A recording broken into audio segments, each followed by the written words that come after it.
Hello my dear students. तो आज आपका aldehyde ketone and carboxylic acid का सबसे लास्ट टॉपिक है। मतलब आज के इस सेशन में क्या करेंगे, इस चैप्टर को फिनिश हम लोग कर देंगे और कल के सेशन से स्टार्ट होगा आप लोग का जी अमाइंस चैप्टर। ठीक है ना जी। तो बिल्कुल वीडियो के अंत तक बने रहेगा। आज के इस सेशन में क्या करेंगे, फिजिकल प्रॉपर्टीज और कुछ केमिकल रिएक्शंस के बारे में डिस्कशन करेंगे। कुछ आपको केमिकल रिएक्शंस के मैकेनिज्म बताएंगे जो कि आपके एग्जामिनेशन के लिए बहुत इंपॉर्टेंट है। तो बिल्कुल वीडियो के अंत तक बने रहेगा। ठीक है, चलिए सबसे पहले हम लोग आते हैं जी क्या, फिजिकल प्रॉपर्टीज पर। समझे ना, फिजिकल प्रॉपर्टीज पे देखिए। फिजिकल प्रॉपर्टीज की अगर हम बात करते हैं जी, अगर हम फिजिकल प्रॉपर्टीज की बात करते हैं तो इसमें क्या होगा कि ये जो आपको कार्बोक्सिलिक एसिड है, इसमें क्या होता है ना कि आपको हाइड्रोजन बॉन्डिंग बनता है, और हाइड्रोजन बॉन्डिंग बनता है तो वो क्या करता है, इसके बॉइलिंग पॉइंट को बढ़ा देता है। समझे ना, इसके सॉल्युबिलिटी को भी क्या करता है, बढ़ा देता है। समझे बात ना जी। यहाँ पे देख सकते हैं कि ये क्या है, आपको कार्बोक्सिलिक, आपको क्या है, एसिड है जो दूसरे कार्बोक्सिलिक एसिड से क्या कर रहा है, देख रहे हैं ना, ये आपको डाइमर का फॉर्मेशन कर रहा है। किसके कारण जी, तो ये जो है इंटरमॉलिक्यूलर हाइड्रोजन बॉन्डिंग की वजह से, है ना। इंटरमॉलिक्यूलर मींस दो मॉलिक्यूल के बीच में क्या होता है, हाइड्रोजन बॉन्डिंग बनता है। तो इन वेपर स्टेट और इन प्रोटिक सॉल्वेंट, ये दोनों का दोनों केस में क्या होता है, इस तरीके से क्या होगा, आपको ऐसा होता है। समझे ना। वैसे अगर बात करते हैं जो उसी का तो एक एग्जांपल है आपका जी, कि जैसे ये CH3COOH होता है ना, इसको क्या बोलते हैं, एसिटिक एसिड बोलते हैं। इसके बारे में बोला जाता है आपका जी कि इसका ऑब्जर्व्ड मॉलिक्यूलर मास होता है ना 120 होता है, लेकिन मॉलिक्यूलर मास की बात करें तो कितना होता है, 60 होता है। समझे ना जी। ऐसा क्यों होता है, तो ऐसा इसके डायमेरिक फॉर्म में एग्जिस्टेंस की वजह से ही होता है। मतलब आपको जो भी ये मिलेगा, इस एसिटिक एसिड का जो सॉल्यूशन मिलेगा, इसमें क्या होता है ना, दो मॉलिक्यूल आपस में क्या रहता है, इंटर मॉलिक्यूलर हाइड्रोजन बॉन्डिंग की वजह से जुड़ा हुआ रहता है, जिस कारण से ऑब्जर्व्ड मॉलिक्यूलर मास क्या होता है, 120 आपको दिखता है। समझे ना, मीन्स दो मिल करके आपको एक रहता बना हुआ। चलिए, तो यहाँ पे क्या करते हैं, थोड़ा सा डिस्कशन करते हैं। क्या चीज, एलिफेटिक कार्बोक्सिलिक एसिड। एलिफेटिक कहने का सेंस क्या होगा कि आपको COOH से ना कौन जुड़ा होगा जी, आपका अल्केन होगा जुड़ा हुआ, अल्कीन। समझे बात ना जी, है ना। उसको क्या बोलते हैं, aliphatic. Aliphatic carboxylic acids up to 9 carbon atoms are colorless liquid at room temperature with unpleasant odor। उसके पास क्या होगा, अनप्लेजेंट ऑर्डर रहेगा और कलरलेस लिक्विड होता है। जैसे कि आप लोग विनेगर देखे भी होंगे जी, जिसके पास क्या होता है, कोई कलर नहीं होता है। समझे ना। चलिए, higher acids are wax like solids and are practically odourless due to their low volatility. मतलब क्या होगा, जो भी आपका हायर जो आपको एसिड्स होता है वो वैक्स के जैसा सॉलिड होता है ना। और वो क्या होगा, उसके पास कोई ऑर्डर नहीं रहता है, क्योंकि वैक्स के लाइक का सॉलिड है, तो वो क्या होगा, उसका वोलेटाइल नेचर भी कम होगा, तो वो आपको एटमॉस्फेयर में निकल करके वेपर स्टेट में आएगा ही नहीं, जिससे कि आपको किसी भी चीज़ का स्मेल फील होगा। अरे कोई भी चीज़ का स्मेल फील तभी होता है ना, जब उसका मॉलिक्यूल्स आपके अंदर इंटर करता है। समझे ना जी। जैसे कि परफ्यूम की बात करते हैं, परफ्यूम क्या होता है कि परफ्यूम को स्प्रे करते हैं तो परफ्यूम का मॉलिक्यूल्स जो है ना आपके अंदर इंटर करता है ना, तब जाकर उसका स्मेल फील होता है। समझ बात ना जी। तो यहाँ पे क्या है कि ये वैक्स लाइक सॉलिड होता है, तो क्या होगा कि वो पार्टिकल्स जो रहेगा ना, वो पार्टिकल्स आपका क्या होगा, वेपर स्टेट में जाएगा ही नहीं, जैसे कि आपको क्या होगा, आपको उसका स्मेल फील होगा। इसलिए क्या होगा, ये ऑर्डरलेस होता है। ठीक है ना जी। चलिए नेक्स्ट देखिए पर जी, क्या होगा, carboxylic acids are higher boiling liquids than aldehydes, ketones and even alcohols of the comparable molecular masses। इसके पास बॉइलिंग पॉइंट हायर होता है, क्योंकि आप तो देख रहे हैं ना कि आपको जो होगा, ये क्या करता है, हाइड्रोजन बॉन्डिंग बनाता है जी, है ना। दो हाइड्रोजन बॉन्डिंग बना रहा है जी, तो हाइड्रोजन बॉन्डिंग बनाएगा, ज़्यादा हाइड्रोजन बॉन्डिंग बनाएगा, स्ट्रॉन्गर बनाएगा, तो आपको क्या होगा, इसका बॉइलिंग पॉइंट बढ़ेगा ही जी, है कि नहीं जी। चलिए, this is due to the more extensive association of carboxylic acids and molecules through intermolecular hydrogen bonding. आपको बोले थे ना कि इंटरमॉलिक्यूलर हाइड्रोजन बॉन्डिंग बनाने की वजह से क्या होता है, इसका बॉइलिंग पॉइंट हाई होता है। The hydrogen bonds are not broken completely even in the vapour phases. देखिए, वेपर फेज में भी क्या होता है, हाइड्रोजन बॉन्ड नहीं टूट पाता है, जैसे कि आपका ये वेपर फेज का दिखाया गया है। ठीक है ना। In fact, most carboxylic acids exist as dimer in the vapor phase or in the aprotic solvents। Aprotic solvent जैसे कि वाटर के अलावा कोई और मीडियम हो गया, तो उन सब में क्या होता है ना, कि डाइमर के रूप में एग्जिस्ट करता है। इसका दो मिलकर के एक बना हुआ रहता है, बिल्कुल ऐसा। तो वही तो लिखा हुआ इन वेपर स्टेट और इन एप्रोटिक सॉल्वेंट, है ना। जैसे कि बेंजीन वगैरह हो गया, इन सब में क्या होगा, डिजोल्व कराएंगे तो डाइमर के रूप में एग्जिस्ट करेगा, दो मिलकर के एक बना रहेगा, वही आपको H बॉन्डिंग की वजह से। समझे ना। Simple aliphatic carboxylic acids are having up to 4 carbon atoms are miscible in water due to formation of hydrogen bonding. अगर हम सिंपल एलिफेटिक कार्बोक्सिलिक एसिड्स की बात करेंगे, अप टू 4 कार्बन एटम तक का, तो वो क्या रहेगा, वाटर में आपको सॉल्युबल रहेगा। लेकिन आप हायर जाएंगे तो हाइड्रोफोबिक पार्ट बढ़ता है। हाइड्रोफोबिक पार्ट कहने का सेंस क्या है, COOH के अलावा, देखिए COOH, इसके अलावा ये वाला जो पार्ट है इसको क्या बोलेंगे, हाइड्रोफोबिक, जो क्या होता है, वाटर रिपेलेंट होता है, वाटर से दूर भागता है। तो अगर इसका साइज बढ़ेगा तो क्या हो, वाटर में क्या हो, सॉल्विटी क्या हो, घटने लगेगा। तो वही चीज़ें हैं यहाँ पे कि अगर मान लीजिए उसका साइज बढ़ेगा ना तो क्या वाटर में सॉल्विटी घटने लगेगा चिपका, है ना। तो देख सकते हैं solubility decreases with increasing number of carbon atoms. Carbon atoms का संख्या बढ़ेगा तो सॉल्विटी डिक्रीज करेगा। Higher carboxylic acids are practically insoluble in water due to the increased hydrophobic interaction of hydrocarbon part। बात तो समझ में आ गई जी। कार्बन का संख्या जितना ज़्यादा बढ़ेगा उतना सॉल्विटी घटेगा, क्योंकि क्या होता है, उसका वाटर के साथ कोई इंटरेक्शन बनता ही नहीं है सिर्फ इस कारण से, समझे ना। बेंजोइक एसिड की बात करें तो बहुत कम इसका सॉल्विटी होता है। Benzoic acids, the simplest aromatic carboxylic acids is nearly insoluble in cold water. सोच लीजिए कोल्ड वाटर में लगभग आपको क्या होगा, जो नहीं है सॉल्युबल होता है, तो यहाँ बोला गया नियरली सॉल्युबल इन, है ना। Carboxylic acids are also soluble in less polar organic solvents like benzene, ether, alcohol, chloroform, ETC। इन सब में क्या होता है आपका जी कि कार्बोक्सिलिक एसिड्स आपका अच्छा सा सॉल्युबल होता है। कोई दिक्कत जी किसी को भी? सॉल्विटी की बात समझ में आ गई आपको, इसका एग्जिस्टेंस का समझ में आ गया कि लिक्विड स्टेट में एग्जिस्ट करता है। बॉइलिंग पॉइंट का कहानी समझ में आ गया, यही इसका क्या था, फिजिकल प्रॉपर्टीज था। और अब हम लोग चलेंगे किस पे चलेंगे जी, तो इसके केमिकल प्रॉपर्टीज की ओर मूव करेंगे, ठीक है। केमिकल रिएक्शंस की ओर मूव करते हैं। सबसे पहले केमिकल प्रॉपर्टीज में हम बात करेंगे इसके एसिडिक नेचर का। देखिए इसके पास क्या होता है, देखिए नाम ही तो इसका है जिसका कार्बोक्सिलिक एसिड्स। तो कार्बोक्सिलिक एसिड्स कहने का सेंस है एसिड है ना, तो एसिड में इसके H+ देगा जी, तो H+ देगा तो इसके पास क्या होता है, H+ देने का टेंडेंसी होता है। तो अब अगर इसको ऐसे किसी एलिमेंट से रिएक्शन कराएंगे जिसके पास क्या होगा, OH- रहेगा, या जिसके पास जो मेटल रहेगा, तो वो क्या कर सकता है, आराम से यहाँ से H+ को हटा सकता है। तो आप देखिएगा जी ध्यान से, एसिडिक एक्टर की बात करते हैं, है ना। तो जैसे आपको एक कार्बोक्सिलिक एसिड को बेस से रिएक्शन कराया गया या मेटल से रिएक्शन कराया गया, तो आराम से क्या कर सकता है आपका जी, वो H+ को रिलीज कर सकता है, कर दिया रिलीज जी, और आपका साल्ट बना दिया आपका यहाँ पे जी। बेस से रिएक्शन कराया गया है तो ये भी क्या किया, वाटर रिलीज कर दिया, अब बना दिया सोडियम साल्ट, है ना। आपको ये फिर आपका क्या जी, बेस से रिलीज कराया गया है, बेस नहीं, बेस नहीं आपका जी, अरे NaHCO3, ये आपको जो हो गया इससे रिएक्शन कराएंगे, है ना। मतलब एक्चुअली ये साल्ट है लेकिन क्या है, एसिडिक साल्ट है इसको बोलते हैं, समझे ना, एसिडिक साल्ट। तो इससे रिएक्शन कराएंगे तो यहाँ भी क्या होगा, इस तरीके से आपका क्या रिएक्शन हो जाएगा। कोई दिक्कत जी किसी को? तो सबसे पहला हेडिंग लगाएगा केमिकल रिएक्शंस, और फटाफट पहला हेडिंग लगा दीजिएगा एसिडिटी, समझे ना, और एसिडिटी लिख करके और जल्दी से इस रिएक्शन को लिख दीजिएगा, समझे ना। काफ़ी सिंपल रिएक्शंस है।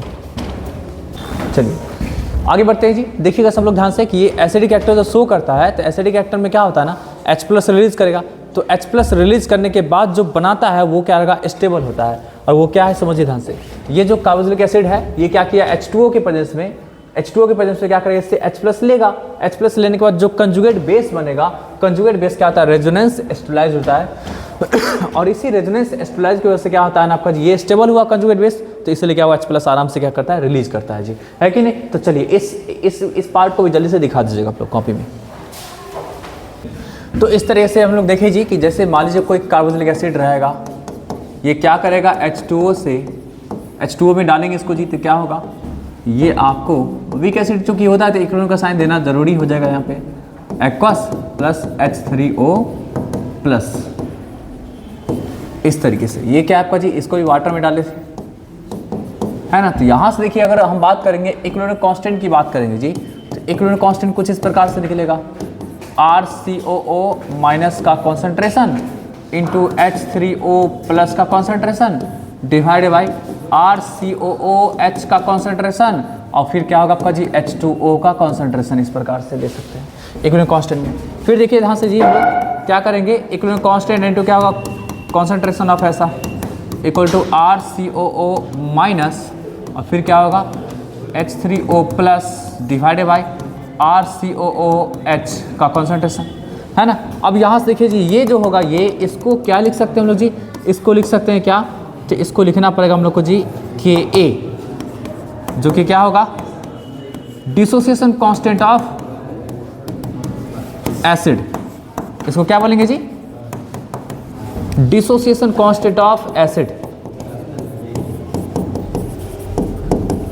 डिसोसिएशन कांस्टेंट ऑफ एसिड, है कि नहीं जी। अब ध्यान से देखिएगा, किसी भी एसिड का डिसोसिएशन कांस्टेंट बढ़ता है ना तो उसका एसिडिक स्ट्रेंथ क्या होता है, एसिडिक स्ट्रेंथ क्या होगा आपका जी, बढ़ेगा, है ना। एसिडिक स्ट्रेंथ क्या होगा आपका, बढ़ेगा। किसी भी एसिड का अगर डिसोसिएशन कांस्टेंट में Ka का वैल्यू बढ़ेगा तो एसिडिक स्ट्रेंथ बढ़ता है। Ka का वैल्यू कब बढ़ेगा, समझिए ध्यान से। Ka का वैल्यू किस पे डिपेंड कर रहा है, Ka का वैल्यू डिपेंड कर रहा है आपका जी इसके कॉन्सेंट्रेशन पे, RCOO माइनस, है ना, H3OO मतलब सॉरी H3O प्लस इसके कॉन्सेंट्रेशन पे। अगर इसका कॉन्सेंट्रेशन ज़्यादा रहेगा तभी ना Ka का वैल्यू ज़्यादा रहेगा जी, होगा कि नहीं होगा जी। अब इसका कॉन्सेंट्रेशन ज़्यादा होने का मतलब क्या है कि RCOH जो है ना ज़्यादा टूटा होगा, तो ज़्यादा टूटा होगा तो H प्लस आपको क्या करेगा, ज़्यादा रिलीज करेगा, तो ज़्यादा रिलीज करेगा तो होगा ना आपका जी Ka का वैल्यू आपका ज़्यादा। तो Ka का वैल्यू जैसे ही ज़्यादा हुआ मीन्स क्या हुआ आपका जी, RCOH का डिसोसिएशन ज़्यादा हुआ, इसका मतलब क्या होगा, एसिडिक स्ट्रेंथ उसका क्या होगा, हाइयर होगा। कोई दिक्कत जी किसी को भी, तो एसिडिक स्ट्रेंथ इसलिए क्या होता है यहाँ पे, इस केस में क्या होता है, हाइयर होता है, ठीक है। कब, जब टूटेगा ज़्यादा तब। अब चूंकि ये क्या RCOH जो है ये इनऑर्गेनिक एसिड जैसा तो टूटता है नहीं जी, अरे तभी नहीं यहाँ पे इक्विलिब्रियम का साइन है। इनऑर्गेनिक एसिड जैसे कि H2SO4 100% लगभग टूट जाता है जी, तो उन सब का क्या होगा आपका जी, उन सब का क्या होगा कि Ka का वैल्यू काफ़ी ज़्यादा होगा, तो काफ़ी ज़्यादा होगा तो वो सब स्ट्रॉन्ग एसिड में काउंट होगा, लेकिन ये सब जो है ना आपका जी क्या होगा, वीक एसिड में काउंट होगा। हाँ, Ka के वैल्यू को आप बढ़ा सकते हैं, समझे बात ना जी। Ka के वैल्यू क्या कर सकते हैं आप, बढ़ा सकते हैं। कैसे बढ़ा सकते हैं देखिएगा सब लोग ध्यान से। एक तो उससे पहले छोटू सा चीज़ देख लीजिए, अभी देखे थे कि K क्या है, पहले डिसोसिएशन कांस्टेंट है ना, डिसोसिएशन कांस्टेंट है। अगर आपका इसका अमाउंट बढ़ता है तो क्या होगा, एसिडिक स्ट्रेंथ क्या होगा, एसिडिक स्ट्रेंथ जो होगा वो बढ़ेगा, है कि नहीं जी। अगर Ka बढ़ता है तो एसिडिक स्ट्रेंथ बढ़ेगा, इस प्रकार से भी तो देख लिए। अब उसी तरीके से देखिए जी ध्यान से, हम लोग pKa की बात करेंगे तो वो होता है minus of log Ka with base 10, ऐसा होता है। तो अब यहाँ पे माइनस साइन लग गया ना जी, तो यहाँ पे उल्टा बात हो जाएगा, Ka बढ़ेगा तो क्या होगा pKa जो है ना घटेगा, क्योंकि माइनस साइन लग चुका है ना जी, है कि नहीं। pKa क्या आपका जी, minus of log Ka with base 10 हो गया आपका जी, तो Ka बढ़ेगा तो pKa क्या होगा, घटेगा, और क्या होगा आपका जी, एसिडिक स्ट्रेंथ क्या होगा, एसिडिक स्ट्रेंथ क्या होगा, बढ़ेगा। कोई दिक्कत है किसी को जी। तो अब समझ लीजिए जी, स्ट्रॉन्गर एसिड के लिए क्या होगा आपका, स्ट्रॉन्गर एसिड के लिए क्या होगा, Ka को होना चाहिए हायर, Ka को क्या होना चाहिए, हायर, और pKa को क्या होना चाहिए, लोअर, क्योंकि Ka हायर होगा तो pKa ऑब्वियसली क्या होगा, लोअर होगा जी, है कि नहीं, ये ध्यान रखिएगा। और वीकर के लिए क्या होगा, ठीक उल्टा हो जाएगा जी, है ना। वीकर के लिए क्या होगा आपका जी, ठीक उल्टा होगा।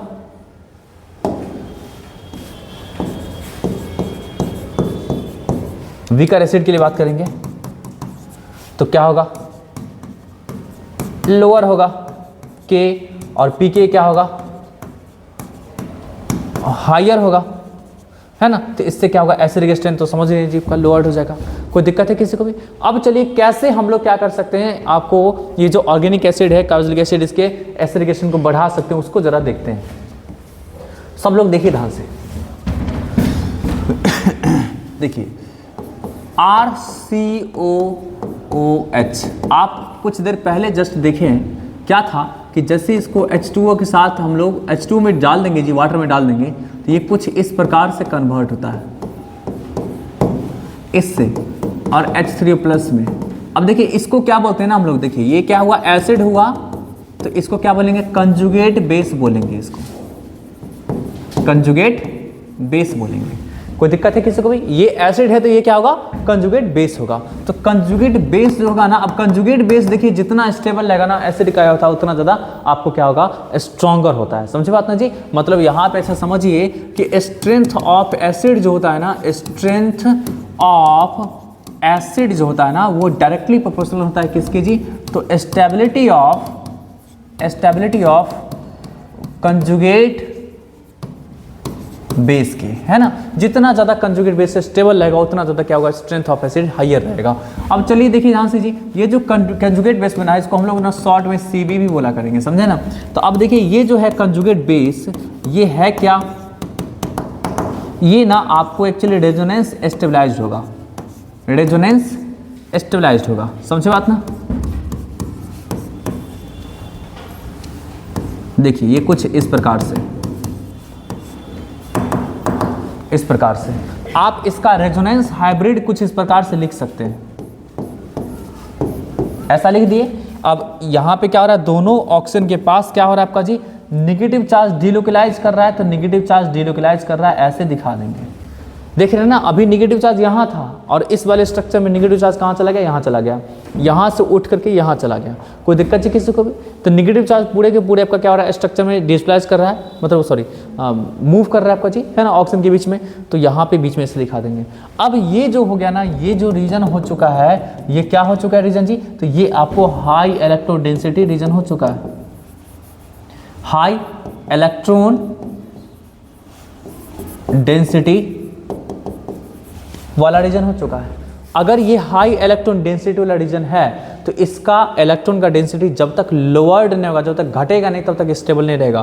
क्योंकि अगर इसके पास नेगेटिव चार्ज का अमाउंट ज़्यादा है तो H+ कहीं से भी घूमता फिरता दिखेगा ना, H+ या कोई भी आपका पॉजिटिव चार्ज, वो इसकी तरफ अट्रैक्ट होने लगेगा, और जब अट्रैक्ट होने लगेगा तो इसका स्टेबिलिटी तो गया काम से, है कि स्टेबिलिटी कहने का सेंस कि आप ज़्यादा देर तक इसी अवस्था में रह सकते हैं।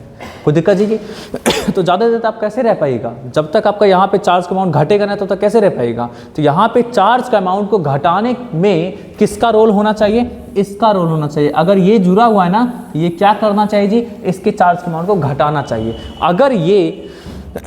अगर ये इलेक्ट्रॉन को विड्रॉ करने वाला ग्रुप होता है तो इसके चार्ज के डेंसिटी को घटा देगा और इसके एसिडिकेशन को बढ़ा देगा। मतलब चार्ज की डेंसिटी को घटाएगा जैसे ही, तो क्या होगा, इसका स्टेबिलिटी बढ़ जाएगा, और स्टेबिलिटी बढ़ेगा तो अभी जानते हैं ना, स्टेबिलिटी बढ़ेगा तो क्या होगा, एसिडिकेशन बढ़ेगा जी आपका। अरे कोई दिक्कत जी? अगर ये चार्ज के डेंसिटी को और बढ़ा देता है इलेक्ट्रॉन दे करके, तो ये क्या करेगा आपका जी, तो ये क्या करेगा, आपको यहाँ पे चार्ज के डेंसिटी को और बढ़ा देगा, तो इसको कर देगा डीस्टेबलाइज, और डीस्टेबलाइज करेगा तो स्टेबिलिटी जो घट गया इसका जी, तो घटा तो एसिडिक स्ट्रेंथ भी घटेगा जी। अरे कोई दिक्कत जी प्रीति? हाथ हटा लीजिए, नींद आ रहा है आपको, ठीक है, होल नाइट स्टडी करते होंगे जिस कारण से नींद आता है सुबह सुबह, ठीक है। बात है समझ में आई नहीं जी, कि मतलब जो ग्रुप लगा हुआ है ना, वही क्या होगा, रिस्पॉन्सिबल है किसके लिए जी, एसिडिकेशन को बढ़ाने के लिए, घटाने के लिए। अब चलिए देखिए आपका यहाँ पे ध्यान से, अब ये जो R जो लगा हुआ था, R जो लगा हुआ था, अब ये क्या होगा, अगर ये क्या होगा, इलेक्ट्रॉन विड्रॉइंग ग्रुप होगा, इलेक्ट्रॉन को खींचने वाला, तो ये क्या करेगा, increases acidic strength, increases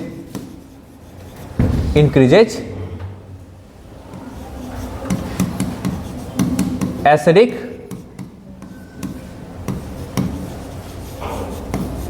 strength. और अगर ये क्या होगा आपका जी, इलेक्ट्रॉन डोनेटिंग ग्रुप होगा, इलेक्ट्रॉन डोनेटिंग, इलेक्ट्रॉन देने वाला, तो क्या करेगा,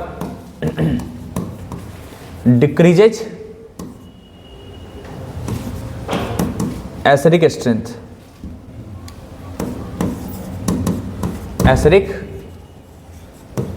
स्ट्रेंथ। अरे ऐसे समझ ही नहीं चाहिए, कोई जी ग्रुप लगा हुआ है, यहाँ पे जी ग्रुप लगा हुआ है ना। अब देखिए जी, यहाँ पर इसके पास जो नेगेटिव चार्ज ये देने का काम कर रहा है, इसी को तो बोलते हैं EDG। फुल फॉर्म इसकी बात करेंगे तो क्या होगा, इलेक्ट्रॉन डोनेटिंग ग्रुप, ऐसा हो गया, इलेक्ट्रॉन डोनेटिंग ग्रुप हो गया। कोई दिक्कत जी किसी को भी, है ना। तो ये क्या करेगा, आपको इसके एसिडिक स्ट्रेंथ को घटाएगा, है ना। तो ये आपका फिर से क्या हुआ, जी अगर है ऐसा लगा हुआ और ये काम क्या कर रहा है, खींचने का काम कर रहा है, तो ये क्या करेगा आपका जी, ये किसकी तरह काम करेगा, ये EWG, ये क्या है, इलेक्ट्रॉन विड्रॉइंग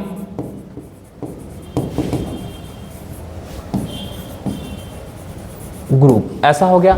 तो इन दोनों का फंक्शन तो लिख ही दिए सब लोग को, कोई दिक्कत जी? पहले इसको तो नोट कर लीजिए, फिर अब एक बार एग्जांपल बताएंगे, सबको समझ में आ जाएगा, समझे ना। चलिए बच्चे लोग, तो अभी तो देख लीजिए कि सारा का सारा कि एसिडिक स्ट्रेंथ वगैरह का कैसे ट्रेंड होता है, समझे ना।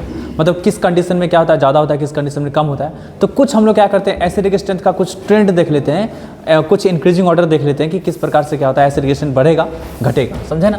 चलिए देखिएगा ध्यान से सब लोग जी। The affect of following groups in increasing acidic character is, acidic character को बढ़ाने का जो काम करेगा ना ग्रुप्स, वो क्या होगा, ये होगा। फिनाइल का थोड़ा मतलब सबसे कम, फिर आयोडीन का, फिर ब्रोमीन का, फिर क्लोरीन का, फिर फ्लोरीन का, फिर साइनाइड का, NO2 का और CF3 का। ये क्या है ना, ये सब आप इधर से इधर जा रहे हैं ना, तो इलेक्ट्रॉन को विड्रॉ करने का टेंडेंसी इंक्रीज करते जा रहा है। क्या समझे? इलेक्ट्रॉन को विड्रॉ करने का टेंडेंसी क्या होगा, इंक्रीज करते जा रहा है। मतलब यहाँ से आप शुरू होंगे ना जी, तो यहाँ से आगे तक आपका क्या होगा जी, इलेक्ट्रॉन को विड्रॉ करने का टेंडेंसी क्या हो रहा है, बढ़ता जा रहा है। क्या समझे जी, है कि नहीं? तो बस यही चीज़ें हैं कि आप CF3 जहाँ रहेगा लगा हुआ, तो ऐसे आपको कार्बोक्सिलिक एसिड का एसिडिकेशन सब ज़्यादा होगा। समझो बात ना जी? फिनाइल लगा हुआ तो क्या होगा, कम होगा। समझे ना? उसके अलावा आपका अगर CH3 वगैरह लग गया, मिस इलेक्ट्रॉन डोनेटिंग ग्रुप लग गया, तो उसका एसिडिकेशन क्या होगा, और भी ज़्यादा घट जाएगा। तो कुछ चलिए एसिडिकेशन का ऑर्डर कुछ देख लेते हैं। देखिएगा, CF3 लगा हुआ, CF3COH। देखिए CF3 के पास ना सबसे ज़्यादा इलेक्ट्रॉन को विड्रॉ करने का टेंडेंसी है। सौरभ इधर देखिए ध्यान से, समझे ना? CF3COH, तो क्या होगा, CF3 के पास क्या सबसे अधिक इलेक्ट्रॉन को विड्रॉ करने का टेंडेंसी है, जिस कारण से क्या होगा, इसके एसिडिकेशन को बढ़ा देगा सबसे ज़्यादा। फिर देखिए CCl3 मीन्स फ्लोरीन के बाद आपका क्या, क्लोरीन का, उसका क्या होगा आपका जी, 2 क्लोरीन को लगाया गया आपका, 1 क्लोरीन को हटा दिया, फिर आपका NO2 को, फिर CN को लगा दिया गया आपका जी, है ना? और फिर फ्लोरीन को, क्लोरीन को, ब्रोमीन को, HCOH सबको हटा करके H लगाया गया। फिर आपका ये इस तरीके से क्लोरीन का पोजीशन को देख रहे हैं ना, थोड़ा सा दूर कर दिया गया आपका जी। फिर आपका क्या, ये फिनाइल को लगाया गया आपका जी, है ना? फिर आपका क्या, फिनाइल को थोड़ा सा दूर कर दिया गया है, फिर CH3 को, फिर CH3 CH2 को, इस प्रकार से। तो मतलब ये तो हो गया इलेक्ट्रॉन को देने वाला ग्रुप, CH3 हो गया, CH3 CH2 क्या हुआ, इलेक्ट्रॉन को देने वाला ग्रुप। तो ये तो एसिडिकेशन को घटाएगा ही घटाएगा, समझे ना? ये सब क्या था, इलेक्ट्रॉन को खींचने वाला ग्रुप था, जिस कारण से एसिडिकेशन को क्या किया आपका जी, बढ़ा दिया। H के पास कोई टेंडेंसी नहीं है ना देने का ना लेने का, तो इसलिए क्या होगा आपका जी, एसिडिकेशन क्या रहेगा, हाइयर रहेगा। इसमें देख सकते हैं Cl को लगाया गया यहाँ पे जरूर लेकिन क्या आपका जी कि इसका पावर जो रहेगा ना यहाँ तक बहुत कम पहुँचेगा। कौन सा पावर जी, -I पावर, है ना? -I इफेक्ट जो है ना यहाँ तक बहुत ही कम पहुँचेगा। समझ बात नहीं जी, है ना? फिनाइल जो लगा हुआ है, तो फिनाइल का आपको एसिडिक स्ट्रेंथ आपको थोड़ा सा कम लिया गया है इन सब के कम, जैसे मान लीजिए H के कंपेरिजन में कम लिया गया है फिनाइल का। क्यों जी? क्योंकि देखिए फिनाइल ना 2 तरीके का काम करता है। एक क्या करेगा, -I इफेक्ट का काम करता है, -I effect sp2 hybridised carbon atom होने की वजह से। और एक क्या करता है, आपको +R इफेक्ट का काम करता है, जैसे कि आपको दिखाया गया आपका यहाँ पे जी, जैसे कि देख सकते हैं ये है ना, सॉरी ये जो है ना, तो देखिए डबल बॉन्ड आपका इसके अल्टरनेशन में है ना जी, तो डबल बॉन्ड अल्टरनेशन में, तो इसका काम क्या होगा, इसका काम क्या होगा, ये sp2 हाइब्रिडाइज्ड है, तो इसका काम क्या होगा, आपको इंडक्टिव पावर के अकॉर्डिंग क्या होगा, इंडक्टिव इफेक्ट के अकॉर्डिंग क्या होगा, ये ना खींचेगा इलेक्ट्रॉन, किससे खींचेगा, इस कार्बन से खींचेगा, जिस कारण से क्या होगा आपका जी, यहाँ पे आपको इसका एसिडिकेशन क्या होगा, बढ़ा देगा जी।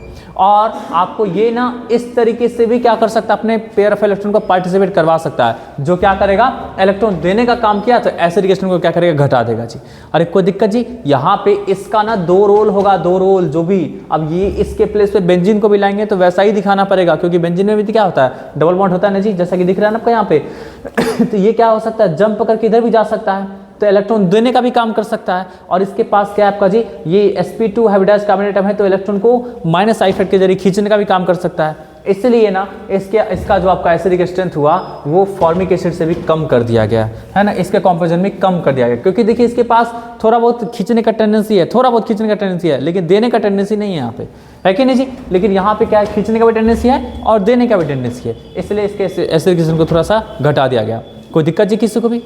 बात तो समझाने जी, है ना? चलिए यही चीज़ें था, तो आप लोग जल्दी से ऑर्डर लिख लीजिएगा। उससे पहले थोड़ा सा एक चीज़ देख लीजिएगा, बेंजीन में अगर कोई इलेक्ट्रॉन डोनेटिव ग्रुप लग गया ना, तो वो क्या करेगा, इलेक्ट्रॉन तो देगा ही देगा। तो इस केस में देखिए जी OCH3 इलेक्ट्रॉन डोनेटिव ग्रुप होता है, ये इलेक्ट्रॉन देने का काम करता है, तो इलेक्ट्रॉन देगा तो यहाँ तक इलेक्ट्रॉन पहुँचेगा तो इसका स्टेबिलिटी क्या होगा, घटेगा, मीन्स क्या होगा, एसिडिकेशन घट जाएगा। पीके देखिए हाइयर है 4.46, इसमें 4.19, इसमें 3.41। जहाँ पे इलेक्ट्रॉन खींचने वाला ग्रुप लगा हुआ है ना, देखिए NO2 ग्रुप क्या होता है, खींचने का काम करता है ना, -R ग्रुप होता है, ये खींचने का काम करता है, तो इलेक्ट्रॉन को खींचेगा, तो ये बेंजीन रिंग अब आपका पूरी तरीके से ऐसा बन गया जो इलेक्ट्रॉन सिर्फ खींचने का काम करेगा। तो क्या होगा, यहाँ पे इसका एसिडिकेशन बढ़ जाएगा, इसलिए पीके का वैल्यू लोअर हुआ है, कम हुआ है। पीके कम है तो एसिडिकेशन ज़्यादा है। यहाँ पे ना खींचने वाला कोई खींचने वाला ना कोई देने वाला ग्रुप लगा हुआ है, किससे, बेंजीन से, तो इस कारण से थोड़ा सा इससे क्या हुआ आपका जी, कम हुआ एसिडिक स्ट्रेंथ। और यहाँ पे देने वाला ग्रुप था लगा हुआ, तो इसको प्योर बना दिया था क्या, देने वाला ग्रुप ही, तो इस कारण से इसका आपको क्या होगा, एसिडिकेशन सबसे लोअर हो जाएगा, समझे ना? तो चलिए फटाफट पहले इस ऑर्डर को आप लोग लिखिए जी, इस लाइन को, ये जो इफेक्ट ऑफ ये है ना, इस लाइन को लिखिएगा, फिर इस पूरा यहाँ से लेकर के यहाँ तक का ऑर्डर लिखिएगा। ओवरऑल समझ रहे जी, यहाँ से लेकर के और आपको क्या यहाँ तक नोट करना है अभी, ठीक है, जल्दी कर दीजिए। हाँ हाँ, नीचे वाला उतारना है, ई नहीं उतारना है, ये उतारना है। लिख देते हैं पूरा।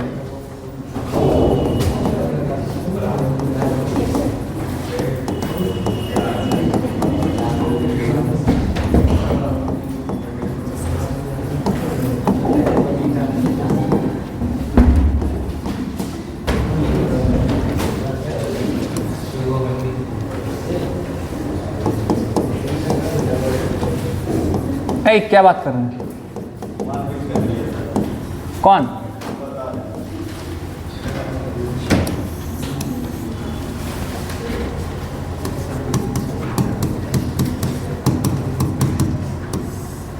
देखिए हम लोग बात करने वाले जी क्या, cleavage of CO bond, COH bond का, समझे ना, ये वाला बॉन्ड का क्लीवेज देखने वाले हैं। इससे पहले हम लोग जो उसका एसिडिक एक्टर से रिलेटिव मींस क्या, रिमूवल ऑफ H+ वाला देख चुके थे, समझे ना। इसमें सबसे पहला रिएक्शन आपका है क्या जी, फॉर्मेशन ऑफ एनहाइड्राइड। तो एनहाइड्राइड की फॉर्मेशन के लिए क्या करना पड़ेगा, आपको लाना पड़ेगा दो ठो आपका क्या, कार्बोक्सिलिक एसिड को, और किसी डिहाइड्रेटिंग एजेंट को, जैसे कि क्या हो सकता है, H2SO4 हो सकता है कॉन्सेंट्रेटेड कंडीशन में, और उसी तरीके से क्या होगा आपको क्या हो सकता है, P2O5 हो सकता है आपका किस कंडीशन में जी, तो हीट के प्रेजेंस में ला सकते हैं, समझे बात ना जी। ये क्या होगा, ये कुछ इस प्रकार से कन्वर्ट आपको हो जाएगा, ये कुछ इस प्रकार से कन्वर्ट हो जाएगा। और अगर इसके मैकेनिज्म को आप लोग को देखना है तो मैकेनिज्म आपको क्या है जी, यहाँ पे कुछ इस प्रकार से मैकेनिज्म है, देख लीजिए ध्यान से, ये मैकेनिज्म कुछ इस प्रकार से है, देख लीजिए। यहाँ पे क्या किया हम लोग जी, सबसे पहले क्या करेंगे, H+ जो लाए थे ना, H+ से किसी एक कार्बोक्सिलिक एसिड को प्रोटोनेटेड कर देंगे, तो नीचे वाले क्या आपका जी, कार्बोक्सिलिक एसिड को प्रोटोनेटेड कर दिए। अब आपका क्या होगा, दूसरा कार्बोक्सिलिक एसिड का जो आपका रहेगा ऑक्सीजन के पास जो रहेगा लोन पेयर मींस OH वाले पार्ट के पास, वो जाके अटैक करेगा इसके सेंटर पे, पार्शियल पॉजिटिव वाले सेंटर पे अटैक करके इस तरह से जुड़ जाएगा। जैसे जुड़ेगा तो इसके पास आएगा प्लस चार्ज, और आपको देख सकते हैं कि O के पास भी था प्लस चार्ज, ये बॉन्ड झट से शिफ्ट हो जाएगा, शिफ्ट हो चुका है, 4 बॉन्ड बनाएगा। अब देखिए एक कार्बन एटम पे कभी भी एक से ज़्यादा OH एग्जिस्ट नहीं करता, जैसे यहाँ पे OH है, यहाँ पे OH है, तो OH का संख्या आपका एक ज़्यादा एग्जिस्ट करेगा नहीं, तो OH आपका यहाँ पे पूरी तरह से शिफ्ट होगा, H का जो बॉन्ड रहेगा ये यहाँ पे शिफ्ट हो जाएगा, तो H+ और OH- ये दोनों आपका क्या निकल जाएगा, तो किस रूप में निकलेगा, H2O के रूप में निकलेगा, H2O के रूप में निकलेगा। तो यहाँ से देख सकते हैं ये इस तरीके का कंपाउंड का फॉर्मेशन होगा। यहाँ पे क्या होगा अपना ये जो OH वाला बॉन्ड ये इसको शिफ्ट कर देगा यहाँ पे, और शिफ्ट करके H+ निकल जाएगा इस प्रकार से, H+ क्या होगा, निकल जाएगा इस प्रकार से, और बना दिया आपका जी एनहाइड्राइड, समझे बात ना जी। चलिए फटाफट अब नोट करिए। नेक्स्ट रिएक्शन की बात करते हैं। पहला रिएक्शन हम लोग देख लीजिए क्या, फॉर्मेशन ऑफ एनहाइड्राइड। दूसरा रिएक्शन सब लोग देखिए ध्यान से, एस्टेरिफिकेशन। एस्टेरिफिकेशन देखिए, एस्टेरिफिकेशन में ना हम लोग एस्टर का फॉर्मेशन करेंगे, समझे बात ना जी। इसमें क्या होगा, फॉर्मेशन ऑफ एस्टर है ना, एस्टर को हम लोग क्या करेंगे, बनाएंगे। कैसे बनाएंगे देखिएगा सब लोग ध्यान से। आपको क्या करना पड़ेगा, एक कार्बोक्सिलिक एसिड को लाना पड़ेगा, एक अल्कोहल को लाना पड़ेगा, और फिर क्या होगा आपको यहाँ पे H+ को लाना पड़ेगा, और H+ को लाएंगे तो यहाँ से आपको ये कुछ इस प्रकार से क्या होगा, एस्टर का फॉर्मेशन हो जाएगा। कोई दिक्कत जी किसी को भी यहाँ पे क्या कुछ इस प्रकार से आपको एस्टर का फॉर्मेशन हो जाएगा। अब देखिए जी कैसे एस्टर का फॉर्मेशन होगा, देखिएगा सब लोग ध्यान से। मैकेनिज्म की बात करते हैं तो मैकेनिज्म में देखिएगा भाई, H+ को लाएं तो कुछ तो उसका रोल होगा ना जी। सबसे पहले क्या करेगा, वो कार्बोक्सिलिक एसिड के जो हाई इलेक्ट्रॉन डेंसिटी वाला जो बॉन्ड होगा, जिसको कि डबल बॉन्ड हम लोग कहते हैं जी, वो जाकर के उस पर अटैक करेगा H+। ये H+ आया कहाँ से, कोई एसिड को लेंगे, डाइल्यूट एसिड को, जैसे कि HCl को लिया जाता है यहाँ पे, जनरली HCl को, समझे ना। चलिए तो ये कुछ इस प्रकार से क्या होगा, ये ऐसे करके जाके जुड़ गया और इसके पास प्लस चार्ज क्रिएट कर देगा ऐसे। कोई दिक्कत जी किसी को भी। अब देखिएगा सब लोग ध्यान से कि अब क्या होगा ना, ये जो है आपको पार्शियल पॉजिटिव वाला चार्ज कार्बन, और इसके पास क्या होगा, पार्शियल पॉजिटिव रहेगा। यहाँ पे आपका देख सकते हैं आपका जी प्लस चार्ज है। अब क्या होगा, एक अल्कोहल को लाना पड़ेगा आपको, और अल्कोहल के पास क्या होता है, लोन पेयर होता है, उससे जाकर के इस पर अटैक होगा। अटैक हो गया इस पे जी, जैसे अटैक होगा तो ये बॉन्ड जो है ना इधर शिफ्ट कर जाएगा, तो शिफ्ट करेगा तो क्या होगा, ये कुछ इस प्रकार से कन्वर्ट आपको होगा और यहां पे जाकर के जुड़ जाएगा R डैश प्लस चार्ज ऐसा। कोई दिक्कत जी किसी को भी? देखिए कितना ज़्यादा आपका हाईली अनस्टेबल रीजन बन चुका है यहाँ पे, समझे ना। अब क्या होगा, ये बॉन्ड इधर शिफ्ट करेगा, ये झट से क्या होगा इधर शिफ्ट कर जाएगा, तो ये कुछ ऐसा बन जाएगा और ये वाला बॉन्ड आपको क्या होगा इधर शिफ्ट करेगा। तीन तीन एक ही बार में देख लीजिए। ये क्या होगा आपका जी, है ना, ये क्या होगा, अच्छा ये सब क्या होगा इक्विलिब्रियम स्टेज में होगा जी, सारा का सारा इक्विलिब्रियम स्टेज में होगा, सारा चीज़ आपका क्या होगा इक्विलिब्रियम स्टेज में होगा।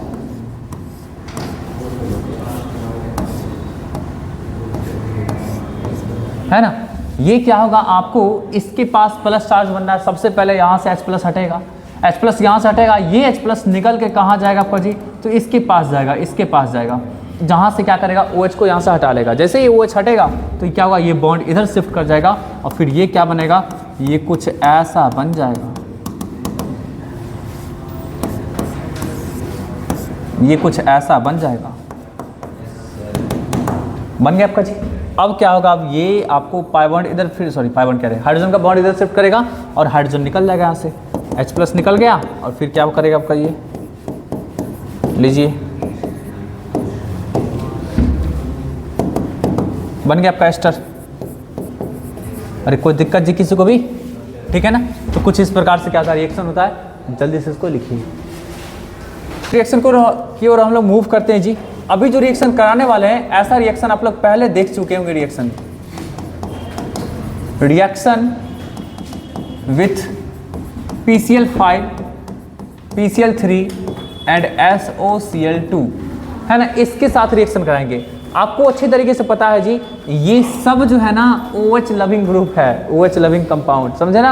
अरे जहाँ OH दिखे वहाँ घुस जाएगा आपका जी, वहाँ से निकाल लेगा OH को, क्या समझे। तो अब देखिए जी, जैसे कि आपके पास ऐसा है, अगर PCl5 से रिएक्शन कराया है तो क्या करेगा, इसका एक ही मॉलिक्यूल पार्टिसिपेट करेगा इसके साथ, तो ये क्या करेगा, OH को निकालेगा, बदले में एक क्लोरीन को चिपका देगा, समझे ना, POCl3 और HCl ऐसा बना देगा आपको जी। ऐसा याद होगा आप लोग को जी, फर्स्ट चैप्टर में पढ़े होंगे आप लोग जी, अल्कोहल से जब अल्काइल हाइड बनाए थे तो वहाँ पे पढ़े होंगे ऐसा रिएक्शन, समझे ना। फिर देखिए ध्यान से आप लोग जी, अगर हम ऐसा बात करेंगे, देख लीजिएगा PCl3 के साथ, तो इसके लिए तो भाई साहब इसका 3 मॉलिक्यूल चाहिए, तो ये क्या करेगा RCOCl, और ये खुद कन्वर्ट हो जाता है किसमें, H3PO3 में, समझा ना। उसके बाद देखिएगा, अगर हम लोग क्या करेंगे, इसका रिएक्शन कराएंगे SOCl2 के साथ, तो ये क्या करेगा, इसका एक ही मॉलिक्यूल चाहिए, ये ऐसा कन्वर्ट करेगा SO2 में और आपको HCl में। और ये भी रिएक्शन आप लोग को याद होगा बताए थे, लेकिन वहाँ पे क्या था, अल्कोहल्स बताए थे, जिसको बोले भी थे SNI रिएक्शन, याद होगा आप लोग को जी, SNI रिएक्शन। कोई दिक्कत किसको जी, चलिए इस तीनों को जल्दी से लिखिए। हम लोग चलते हैं जी नेक्स्ट रिएक्शन की ओर। चौथा नंबर का रिएक्शन है, सब लोग देखिए ध्यान से जी, reaction with ammonia. Reaction with ammonia, देखिए अभी जो रिएक्शन बता रहे हैं, रिएक्शन आपको क्या होगा, वो लास्ट वाले चैप्टर में ही पढ़ना है। देखिएगा, अगर आप इसके साथ कराएंगे रिएक्शन अमोनिया का, तो ये सबसे पहले क्या करेगा आपका जी, देखिए अमोनिया क्या होता है, बेस की तरह काम करता है। ये क्या है, एसिड है, ये H प्लस लेगा, H प्लस लेने के बाद आपका क्या होगा, ये कंजुगेट बेस बनेगा, दोनों चिपक जाएगा। देखिए तो ध्यान से, RCO माइनस और NH4 प्लस, सबसे पहले आपका अमोनियम इस तरीके का कंपाउंड का फॉर्मेशन कर देगा जी, है ना। इसका नाम क्या होगा आपका जी, तो अमोनियम कार्बोक्सिलेट बोल सकते हैं, अमोनियम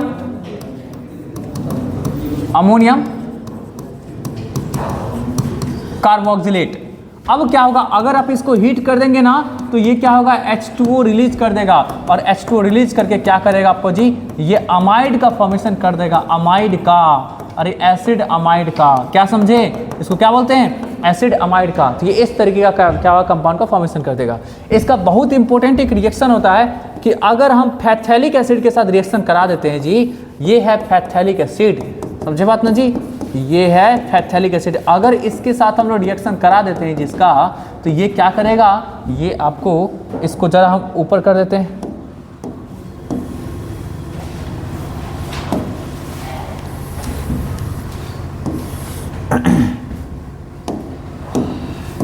चलिए देखिएगा ज़रा ध्यान से, अगर फैथैलिक एसिड का रिएक्शन कराते हैं तो ये क्या बनेगा, ये कुछ ऐसा कंपाउंड का फॉर्मेशन कर देगा।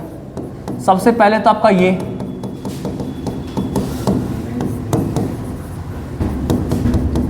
है ना, सबसे पहले आपका क्या होगा जी, ऐसा कंपाउंड का फॉर्मेशन किया।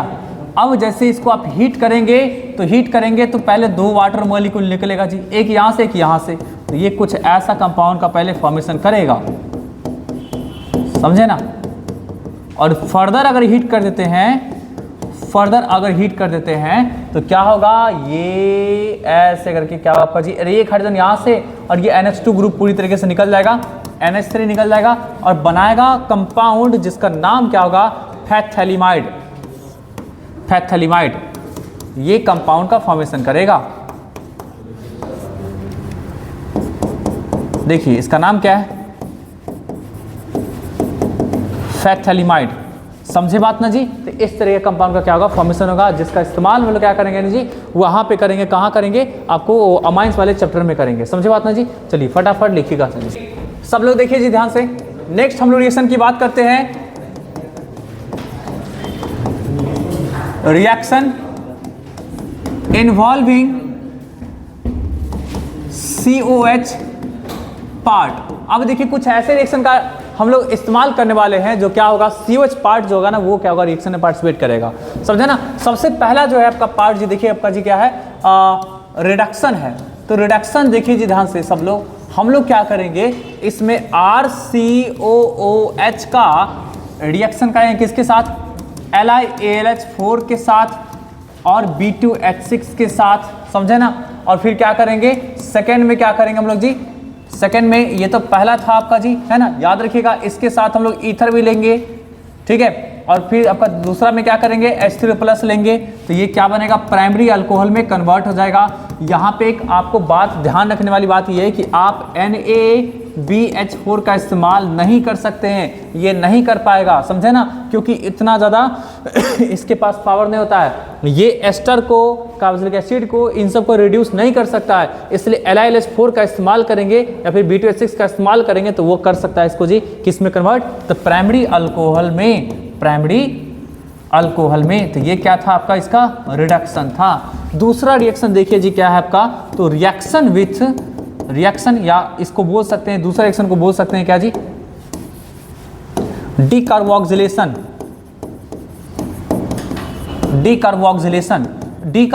में क्या होगा ना, किसको निकालेंगे हम लोग जी, तो COOH वाला पार्ट है ना, उसको निकालेंगे। तो किसके प्रेजेंस में कर सकते हैं, तो आप देखिएगा ध्यान से, ये है आपको RCOOH। आप क्या कर सकते हैं, इसका आप क्या कर सकते हैं, NaOH एंड CaO, इसके प्रेजेंस में आप हीट करेंगे तो ये ना आपको CaCO3 बना के दे देगा। और क्या करेगा, ये आपको कुछ इस तरीके से आपको अल्केन में कन्वर्ट कर देगा। मतलब CO2 वाले पूरे पार्ट को क्या करेगा, हटा देगा और CaCO3 में, या फिर क्या कर सकते हैं, Na2CO3 में भी बना सकता है ये चीज़, है कि नहीं। कोई दिक्कत जी किसी को भी। CaO करेगा कंबाइन तो CaCO3 में, और आपका NaOH जो है वो कंबाइन करके क्या कर सकता है, Na2CO3 में इस तरीके से कन्वर्ट कर सकता है। अल्केन में क्या करेगा, इसको दे देगा। समझे बात ना जी। अच्छा, CaCO3 को हटा ही दीजिए, क्योंकि मेनली आपका क्या होता है, Na2CO3 बनता है, क्योंकि NaOH का क्या होता है, रिएक्टिविटी ज़्यादा फास्टर होगा। कुछ और रिएक्शन जल्दी से देख लीजिए जी। नेक्स्ट, अच्छा नेक्स्ट रिएक्शन के लिए तो थोड़ा सा हम सांस लेंगे, क्योंकि ना नेक्स्ट रिएक्शन के लिए आपको क्या करना पड़ेगा, पूरा मैकेनिज्म आपको बताएंगे। समझे ना। पहले इसको उतारिए जल्दी से।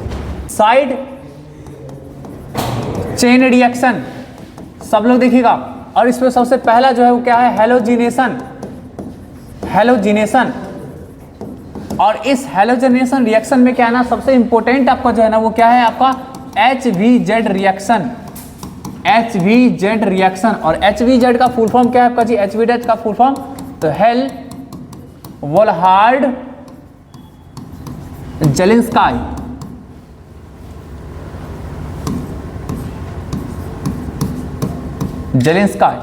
रिएक्शन है ना, हेल-वोल्हार्ड जेलेंस्काई रिएक्शन, ये आपको क्या है, आपको रिएक्शन का नाम है।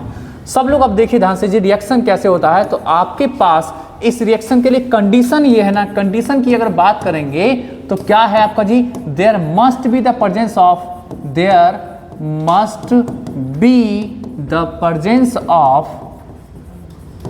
प्रेजेंस ऑफ अल्फा हाइड्रोजन, मतलब आपको COOH जिस ग्रुप से, जिस कार्बन से रहेगा जुड़ा हुआ, जिसके पास एक हाइड्रोजन तो होना ही चाहिए। जैसे कि देखिएगा आपको ये है, देखिए इसके रिस्पेक्ट में ये वाला कार्बन क्या होगा, अल्फा कार्बन होगा, और ये जो हाइड्रोजन होगा क्या होगा, अल्फा हाइड्रोजन होगा। तो इसका प्रेजेंस होना जरूरी है, कम से कम तो एक, है ना जी, कम से कम एक आपका क्या होगा, प्रेजेंस होना जरूरी है। इसका रिएक्शन कराएंगे किसके साथ, तो सबसे पहले कराना पड़ेगा X2 और इसके साथ रेड फास्फोरस। उसके बाद आपका सेकेंड में जो होगा वो क्या होगा, वाटर से रिएक्शन कराएंगे। तो ये कुछ इस प्रकार से कंपाउंड का फॉर्मेशन होगा। ये देख सकते हैं आपका जी, ये X जुड़ जाएगा और ये इस तरीके से क्या होगा, कंपाउंड का फॉर्मेशन होगा। कोई दिक्कत जी किसी को, यही तो है हैलोजनेशन, साइड चेन में हैलोजनेशन करा दिया है। अब इसका देखते हैं कि मैकेनिज्म कैसे होता है। सब लोग देखिए ध्यान से जी, इसका मैकेनिज्म कैसे होता है, देखिएगा मैकेनिज्म। तो मैकेनिज्म के लिए सबसे पहले जो है ये X2 जो है, X2 जिसमें जनरली क्या रहेगा, क्लोरीन हो सकता है या फिर क्या हो सकता है, ब्रोमीन हो सकता है, समझे ना, क्लोरीन या फिर क्या हो सकता है, ब्रोमीन। इसका रेड फास्फोरस का रिएक्शन कराएंगे तो क्या बनेगा आपका, तो PX3 बनेगा। समझे बात ना जी, है ना, PX आपका क्या होगा, 3 बनेगा। कोई दिक्कत जी किसी को भी, ठीक, चलिए तो PX3 बना। अब ये PX3 क्या करेगा, समझिएगा सब लोग ध्यान से। PX3 अब जाकर के क्या करेगा, आपका जो कार्बोक्सिलिक जो आपको कंपाउंड था ना, कार्बोक्सिलिक कंपाउंड है, उसमें जो OH है इसके पास लोन पेयर है जी, तो ये PX3 है, लोन पेयर क्या होगा, इस पे अटैक करेगा, क्योंकि इसके पास इम्पिटी ऑर्बिटल होता है, और होता है कि नहीं, 3D में इम्पिटी ऑर्बिटल होता है। तो ये जाकर के इससे जाके जुड़ेगा। तो चलिए जाके जुड़ेगा जी, तो देखिए पर यहाँ से ऐसा, ये फास्फोरस, ये X, और जैसे ही जाकर अटैक करेगा तो एक इसमें से हैलोजन निकल जाएगा, है ना, एक हैलोजन निकल जाएगा। देख सकते हैं आपका जी, 2 हैलोजन आपका अभी यहाँ पे दिखाए हैं, एक हैलोजन को हटा दिए हैं। अब ये एक हैलोजन क्या होगा, देखिए इसके पास क्या आएगा आपका जी, प्लस चार्ज हो जाएगा, क्योंकि देखिए ये जैसे ऑक्सीजन इस फास्फोरस से जाकर जुड़ेगा तो आपको ऑक्सीजन के पास क्या होगा, 3 बॉन्ड हो जाएगा जी। तो 3 बॉन्ड होने के कारण इसके पास प्लस आ जाएगा, और यहाँ से फास्फोरस से एक हैलोजन निकल चुका होगा जो इस हाइड्रोजन को क्या करेगा, यहाँ से खींचेगा तो क्या करेगा, ये कुछ ऐसा बना दिया। तो चलिए देखिए ध्यान से, ये कुछ ऐसा हो जाएगा, ये है ऐसा ऑक्सीजन फास्फोरस, ये देखिए हैलोजन, इस प्रकार से हो गया आपका जी, है कि नहीं। और ये क्या बना के निकाला है आपका, HX निकाला है। कोई दिक्कत जी किसी को भी, एकदम यहाँ तक क्लियर है जी। चलिए अब सब लोग देखिए ध्यान से जी, क्या होगा कि अब ये जो HX निकला था तो उसका H+ ना इसके लोन पेयर पे जाके अटैक करेगा, और अटैक करने के बाद क्या करेगा, आपको ये कुछ ऐसा कंपाउंड का फॉर्मेशन करेगा, प्लस चार्ज ऑक्सीजन फास्फोरस से आपको ये दो का हैलोजन लगा हुआ है, ठीक। अब यहाँ पे देखिएगा सब लोग, देखिएगा इसके पास तो लोन पेयर है, H+ जो आपको आया था कहाँ से आया था, HX से आया था, तो वो जो X- होगा, X- अब पीछे से जाकर के क्या होगा, यहाँ पे जाकर अटैक करेगा, X- यहाँ पे जाके जैसे अटैक करेगा तो ये इधर शिफ्ट हो जाएगा। तो शिफ्ट होगा तो क्या करेगा, ये RCOH, ये इस तरीके से ये आपको यहाँ पे ऐसा आ गया हैलोजन, और ये X ऐसा आ गया, ठीक है ना जी। अच्छा तो इसके पास तो एक पहले हमें दिखाना था जी, ओहो लगता है छूट गया पीछे, एक सेकेंड देखते हैं। CH2 था ना जोड़ना जी, CH2 नहीं था जोड़े हुए क्या, CH2 को जोड़ना था ऊपर के रिएक्शन में, हाँ ऊपर के रिएक्शन में दिखाए हैं। चलिए यहाँ से थोड़ा सा CH2 को लगा देते हैं बगल में, क्योंकि CH2 का तो होना भाई बहुत ज़रूरी है, समझे ना, सीधे अल्काइल लगाने से काम थोड़ी ना चलेगा। चलिए देखिएगा, R है CH2 है ना, R है CH2 है, R है CH2 है, और यहाँ भी R है CH2 है, समझे ना। चलिए आगे हम बढ़ते हैं जी, देखिएगा सब लोग अब ध्यान से देखिएगा।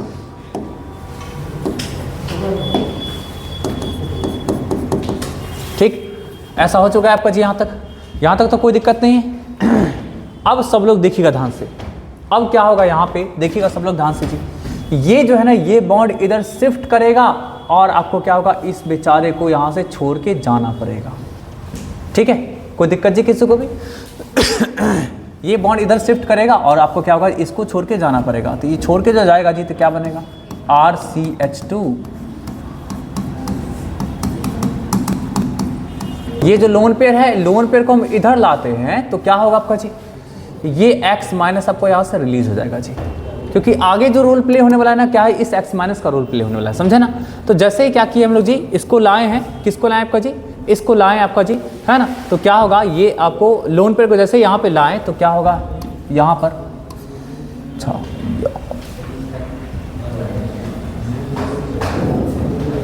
हाइड्रोजन है, x था, ये क्या हुआ आपका जी, ये इस तरीके से बॉन्ड बनाने लगा, x माइनस रिलीज हो गया, समझा ना जी। x माइनस क्या आपका जी, यहाँ पे रिलीज हो गया, समझे ना। चलिए x माइनस जो रिलीज हुआ है जी, तो यहाँ से जैसे x माइनस रिलीज हुआ तो क्या होगा आपका, शांति बनाए सब लोग, x माइनस जैसे रिलीज हुआ तो x माइनस अब किसके पास पहुंचेगा, तो x माइनस पहुंचेगा इसके पास, समझे ना। x माइनस किसके पास पहुंचेगा, इसके पास। ये क्या करेगा, इसको यहाँ से उठाएगा, यहाँ से भागेगा, ये आपको ऐसा कंपाउंड का फॉर्मेशन पहले होगा। चलिए देखिएगा सब लोग ध्यान से, थोड़ा सा है इसका टेढ़ा मैकेनिज्म, समझे ना। यहाँ से क्या आपका जी, ये निकल के आ गया POX, जिसमें फास्फोरस क्या कर रहा है, आपको ऑक्सीजन के साथ डबल बॉन्ड बना रहा है और आपका हाइड्रोजन के साथ सिंगल बॉन्ड बना रहा है, ऐसा हो गया आपका जी। और निकल के आया क्या आपका जी, HX भी निकल के आ गया, समझे ना। चलिए अब सब लोग देखिए ध्यान से जी, अब देखिएगा x माइनस जो था ना वो, सॉरी x माइनस जो था वो क्या करेगा आपका, तो वो x माइनस क्या होगा, यहाँ का जो हाइड्रोजन था ना, यहाँ के हाइड्रोजन को खींचेगा, तो खींचेगा तो क्या बनेगा आपका जी,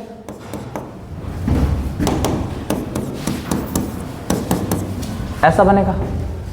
कोई दिक्कत जी किसी को भी, है ना। x माइनस जो क्या करेगा, यहाँ के हाइड्रोजन को खींचेगा तो ऐसा बनेगा, इसके पास नेगेटिव चार्ज, ये इधर शिफ्ट, ये इधर शिफ्ट। चलिए x माइनस जाके खींचा था तो अब आपका क्या है, ये इस तरीके से क्या हुआ, शिफ्ट हो गया। तो शिफ्ट जैसे ही हुआ, अच्छा ये x माइनस आया कहाँ, वहाँ से जो HX निकला था वहाँ से। अब देखिएगा जी यहाँ पे क्या होगा, ये RCH, और देखिएगा ये जैसे ही शिफ्ट होगा तो ये ऊपर शिफ्ट हो गया, ये इस तरीके से शिफ्ट हो गया, है ना। यहाँ पे आराम से क्या होगा, H प्लस इसको अप्रोच करेगा, H प्लस अप्रोच करेगा तो ये H प्लस क्या होगा, आपको क्या होगा, H प्लस जो है, अरे HX है ना, HX ही, तो HX का X माइनस क्या हुआ, इसके हाइड्रोजन को खींचेगा और H प्लस क्या रहेगा, बचा रहेगा, जो कि इसके पास जाके जुड़ना है अभी इसको, समझ बात ना जी। तो इसके पास जाके क्या है, उसको जी जुड़ना है, तो चलिए जुड़ जाएगा, जोड़ देते हैं इसको, ठीक। अब सब लोग देखिएगा, अब क्या होगा, ये जो डबल बॉन्ड बन गया ना, तो आपके पास जो स्टार्टिंग में जो लिए थे, क्या लिए थे हम लोग जी, क्या लिए थे हम लोग जी, तो स्टार्टिंग में जो लिए थे किसको, स्टार्टिंग में लिए थे हम लोग जी किसको, तो X2 को जो लिए थे और फास्फोरस को जो लिए थे। तो X2 जो रहेगा ना, X2 आपको, वैसे तो X2 क्या किया था, फास्फोरस से रिएक्शन करने के बाद आपको PX3 का फॉर्मेशन किया था, लेकिन X2 का अगेन क्या होगा, यहाँ पे रोल प्ले होगा। रोल प्ले कुछ इस प्रकार से होगा कि X2 को अब क्या करेगा, ये डबल बॉन्ड खींचेगा अपने तरफ, है ना, इस प्रकार से। तो ये X2 को यहाँ से जोड़ेगा, जैसे ही जोड़ेगा तो क्या होगा, सब लोग देखिएगा ध्यान से। अब ये इसको खींचेगा तो ये क्या करेगा, R, ये आपको क्या किया, हाइड्रोजन को इधर जोड़ लिया जी।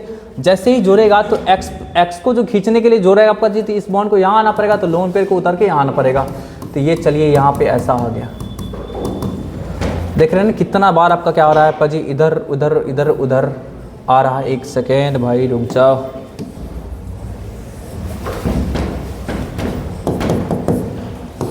यहाँ देख सकते हैं, ये आपको ये कुछ इस प्रकार से उतर करके आ गया, ठीक।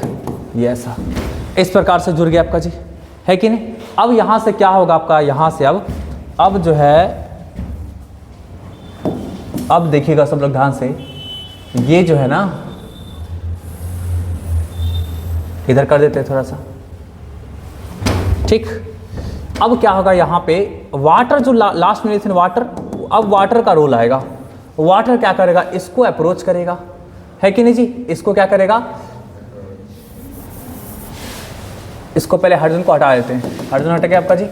अब क्या होगा आपका, वाटर आएगा तो आपको इसको अप्रोच करेगा, है ना, H प्लस हट गया। अब वाटर आएगा, वाटर क्या करेगा, इसको अप्रोच करेगा जैसे ही, तो क्या होगा, ये बॉन्ड इधर शिफ्ट।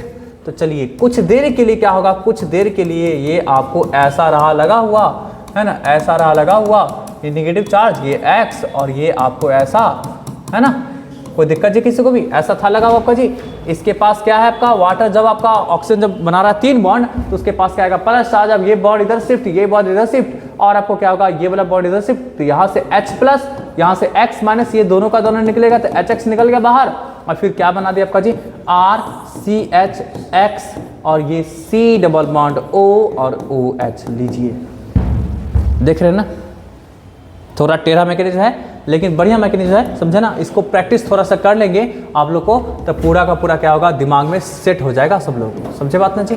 चलिए तो इसको जल्दी से आप लोग उतारना स्टार्ट कर दीजिए। लास्ट रिएक्शन की बात करते हैं जी, क्या है? 3rd नंबर रिएक्शन है, सॉरी 2nd नंबर रिएक्शन है, साइड चेन हैलोजेनेशन ना। 2nd नंबर लिखिएगा electrophilic aromatic substitution, electrophilic aromatic substitution. चलिए पहला जो है ना नाइट्रेशन है जी, बहुत आसान।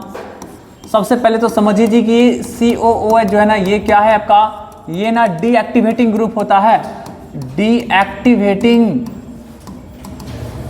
ग्रुप। इसके कारण जो है ना, इसके कारण जो है इस वाले पोजीशन पर partial positive partial positive partial positive, तो ये जो दोनों पोजीशन होगा, मेटा वाला पोजीशन क्या होगा, हाई इलेक्ट्रॉन डेंसिटी वाला पोजीशन होगा, हाई इलेक्ट्रॉन डेंसिटी वाला पोजीशन होगा जी।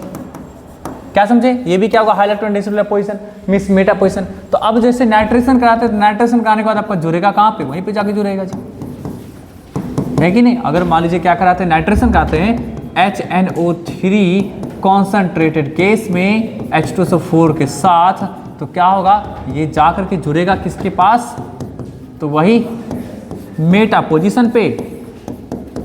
अगर आप हैलोजिनेशन कराते हैं तो हैलोजिनेशन के केस में भी क्या होगा आपका जी, कहाँ जाके जुड़ना है, Br2 कहाँ जाके जुड़ना है आपका जी, मेटा पोजीशन पे। लीजिए हो गया, एक लाइन की बात थी, हो गया बस। तो चैप्टर आपका हो गया ये एंड, क्या समझे। नेक्स्ट क्लास में आपका क्या होगा, अमाइंस चैप्टर स्टार्ट करेंगे, इनसाइड का जितना भी क्वेश्चन होगा सब कर लीजिएगा, समझे ना। चलिए।